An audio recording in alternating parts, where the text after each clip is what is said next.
When Jesus died, He glorified His Father and He saved His Father's people who were sinners. And therefore the resolution of history, the great resolution of the symphony of history, is found in the death of Jesus Christ, the Son of God. The great theme of God's love for His glory and the great theme of God's love for sinners who scorn His glory are brought together in a grand resolution as the Father delights to bruise His Son. Why did God delight to bruise His Son? That's the question John Piper answers from Isaiah 53:10 in this episode of Light and Truth. This sermon was originally preached at Bethlehem Baptist Church on March 8, 1987. The essence of sin is the falling short in our duty to prize the glory of God more than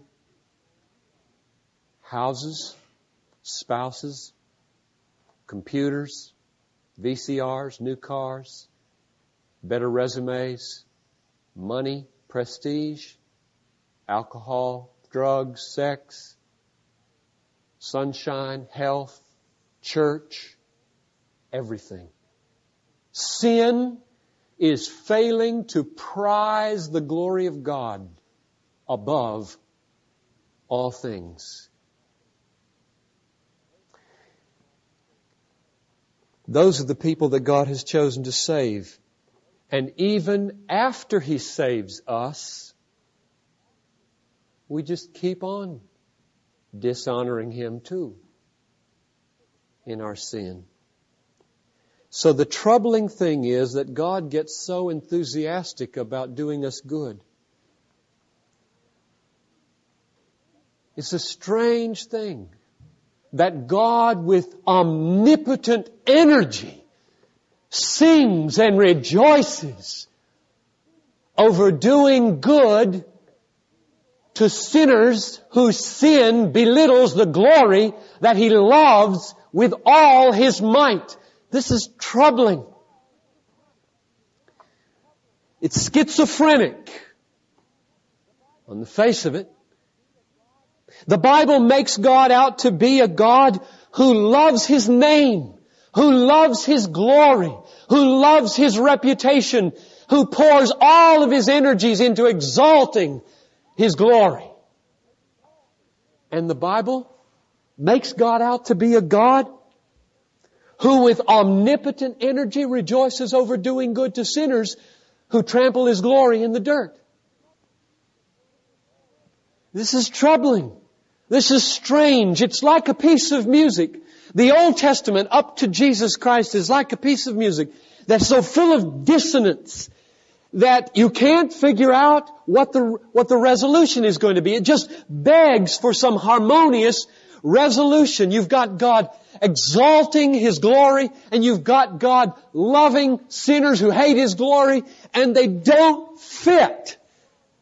They interweave and they intertwine all through the Old Testament, and you cry out for some resolution. How in the world will these two passions in the heart of God ever be brought into harmony and into resolution so that He's not a schizophrenic, so that He's a holy and just God and a God of grace towards unworthy sinners who hate His glory? It's like a symphony. And there are two grand themes in this symphony that for a long time in the playing of this symphony seem antagonistic. They don't blend. The theme of His love for His glory and the theme of His love for sinners. And you listen to this symphony in the Old Testament, and it is so magnificent and yet so clashing that you know a grand composer is at work, and you, by faith, believe it is going to be resolved. There will be a resolution someday. Somehow, some way, it's going to work out.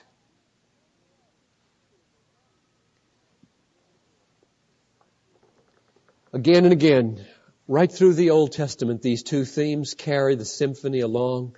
They interweave, they interpenetrate, and we wait.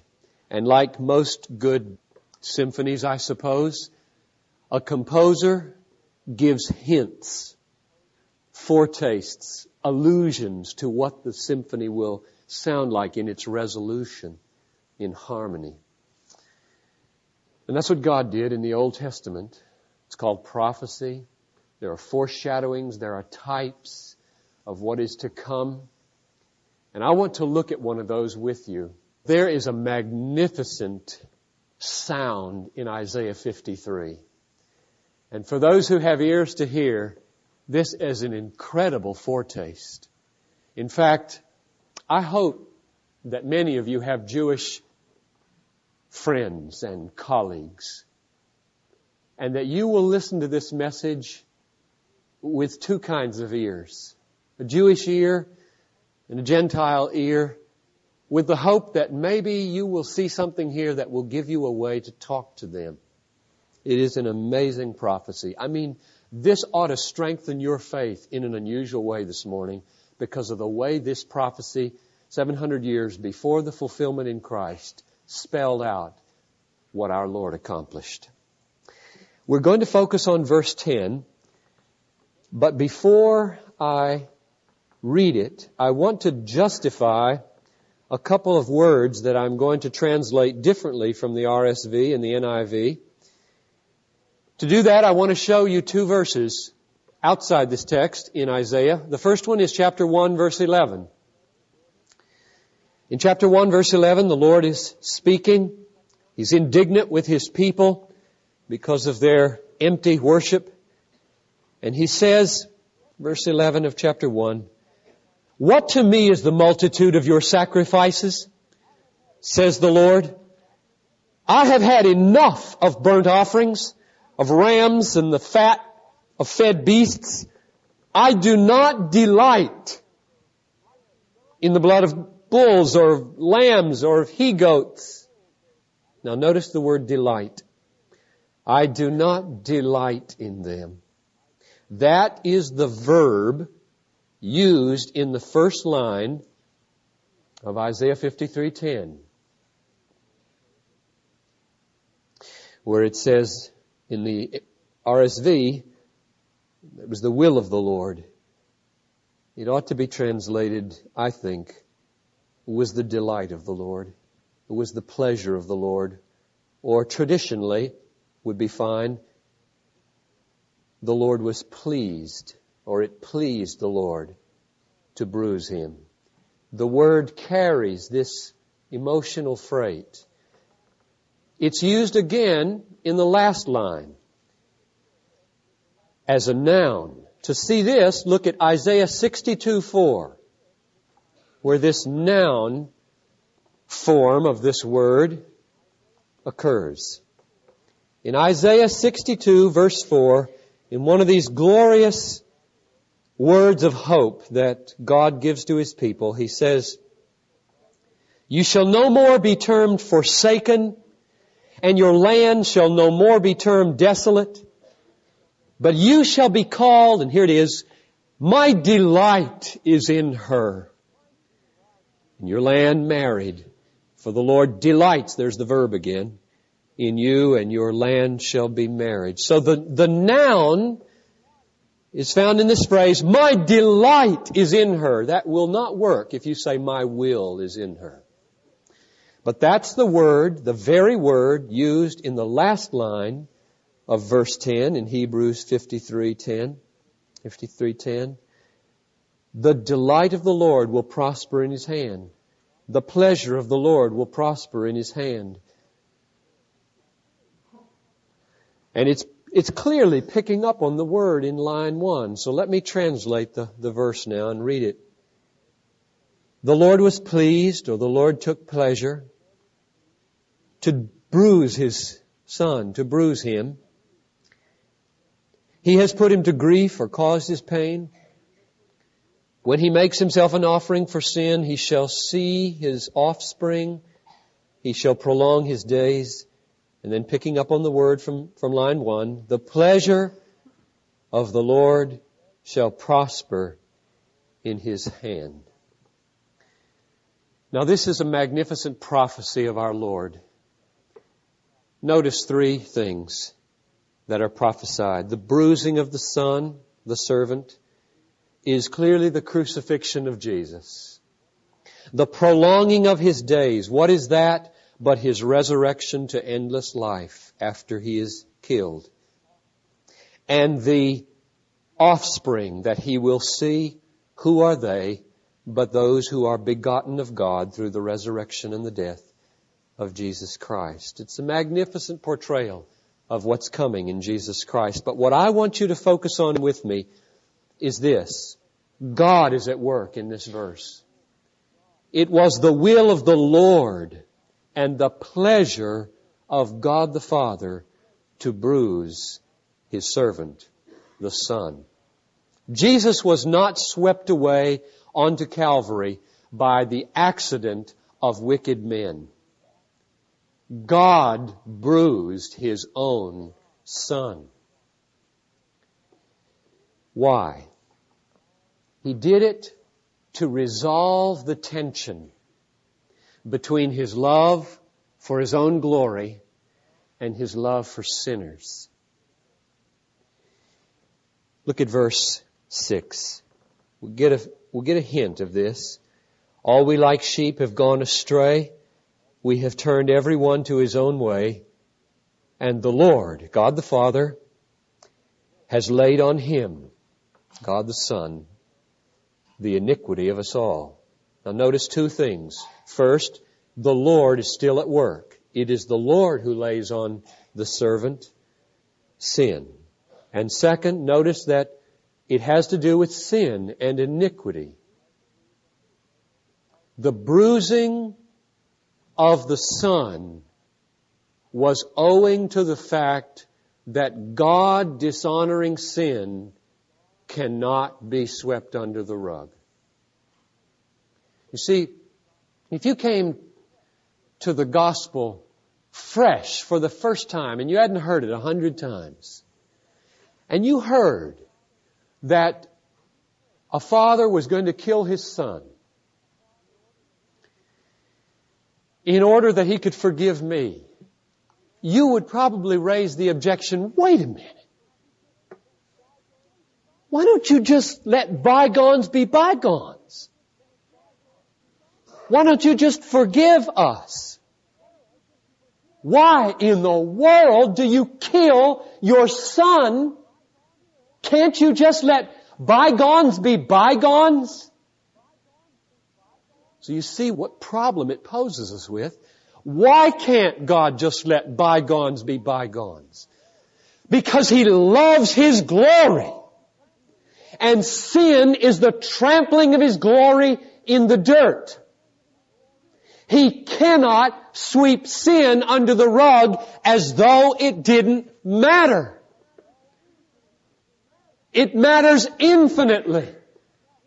God is holy and just and righteous and loves His glory infinitely. You see the substitution in verse 5? He was wounded for our transgressions. He was bruised for our iniquities. It wasn't because of His own. Look at verse 9. And they made His grave with the wicked and with a rich man in his death, although he had done no violence and there was no deceit in his mouth. So why was the Son bruised? Because the Father wanted, delighted in, danced over the thought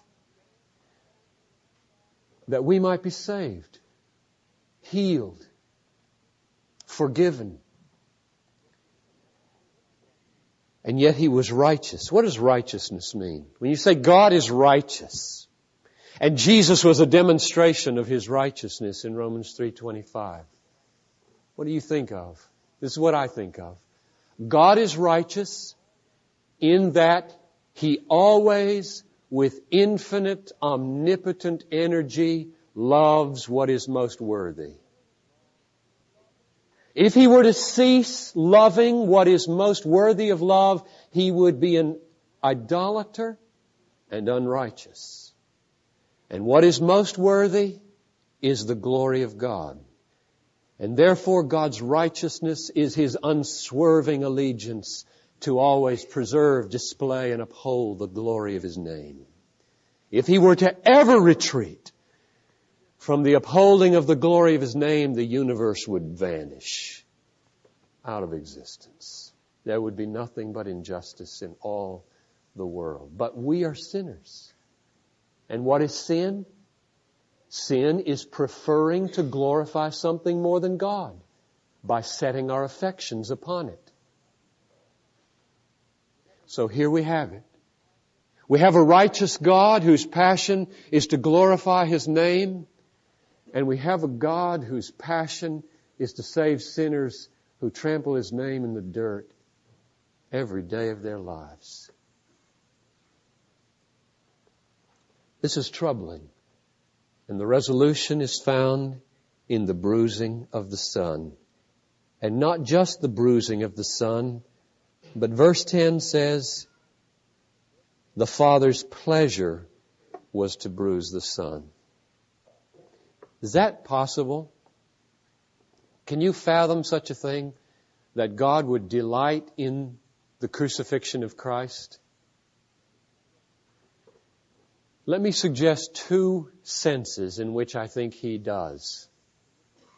The first one comes from looking at the last part of verse 10, where we see this word pleasure picked up again. It says, the pleasure of the Lord will prosper in His hand. I take that to mean that God's pleasure is not so much in the suffering as in what the suffering accomplishes when it prospers, when it bears fruit. What is the fruit of the suffering here in these verses? Well, if you just let your eye run down over verses 10 and 11, you see at least four things. In verse 10, there's going to be a spiritual offspring. In verse 10, there's going to be the lengthening of the days of the Son right into eternity. In verse 11, the Son is going to be satisfied as He beholds the fruit of His travail. And in verse 11, many people are going to be justified. This is a magnificent prophecy. The whole doctrine of justification is right here as the Son counts others righteous. And God sees all of this fruit, this prosperity coming out of the bruising of the Son, and He loves it. He delights in it because He delights in these things. But there's a second and I think deeper sense in which God delights in the bruising of the Son. And it comes from this thought. The depth of the Son's suffering is the measure of His love for the glory of the Father. Let me say that again because that's a crucial point. The depth of the Son's suffering is the measure of His esteem or love for the glory of the Father. Every footfall on the way to Calvary echoed through the whole universe with this message. The glory of God is of infinite worth. The glory of God is of infinite worth. And every hammer blow that He willingly endured was a hammer blow that echoed through the whole universe. The glory of God is of infinite worth.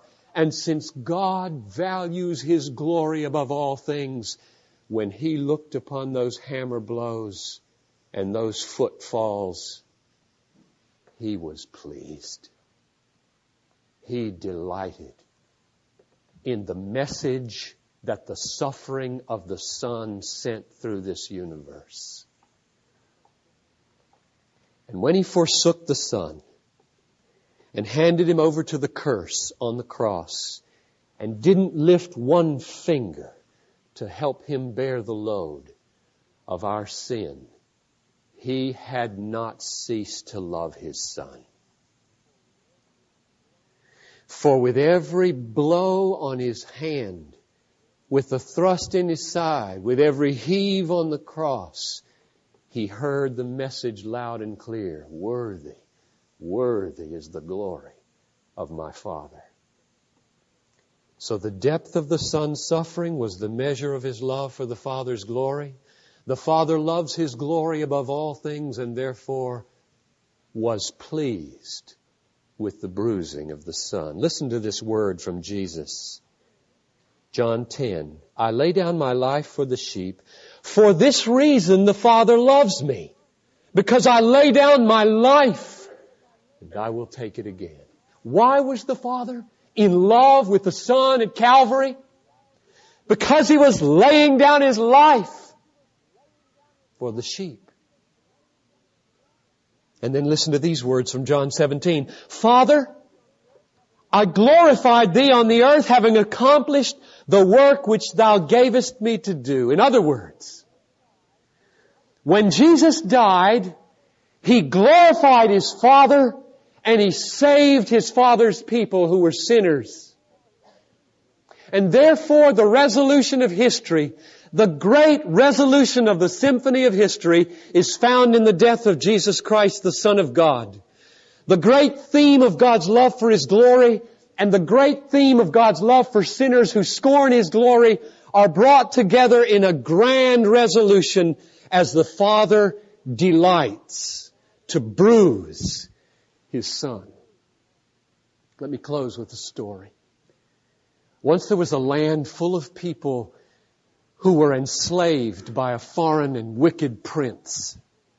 He enslaved all the people in the land on the far side of the canyon and built a massive bridge, a trestle, for the trains to bring the slaves across the canyon and serve in his coal mines every day. And he made them miserable. And there were two people who were left free in this land, an old man and a young man, and they lived high on an inaccessible cliff in a small cottage overlooking the canyon. And they saw the trestle and they hated the trestle.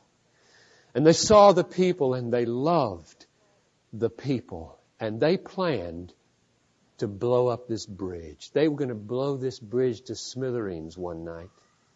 And they made the plan. And they prayed. And they strengthened each other's hearts that heaven is real. And the day came, the night came for the deed. And it was a difficult deed.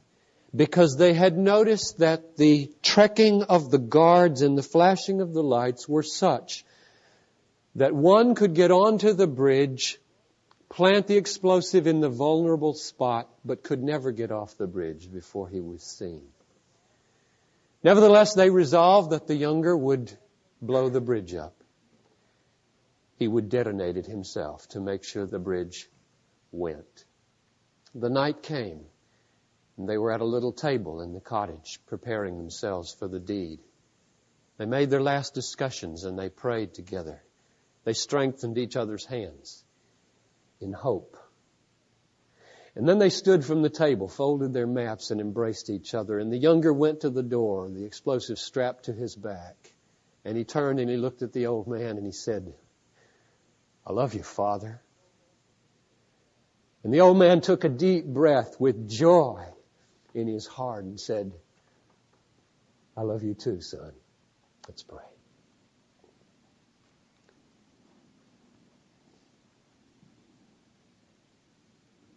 Gracious Father in heaven, we want to praise you as sinners saved by the miracle of your Son's resolution. To praise you that you have never forsaken a holy and righteous love for your glory. To praise you that you have never forsaken your inscrutable love for sinners like us. And to praise you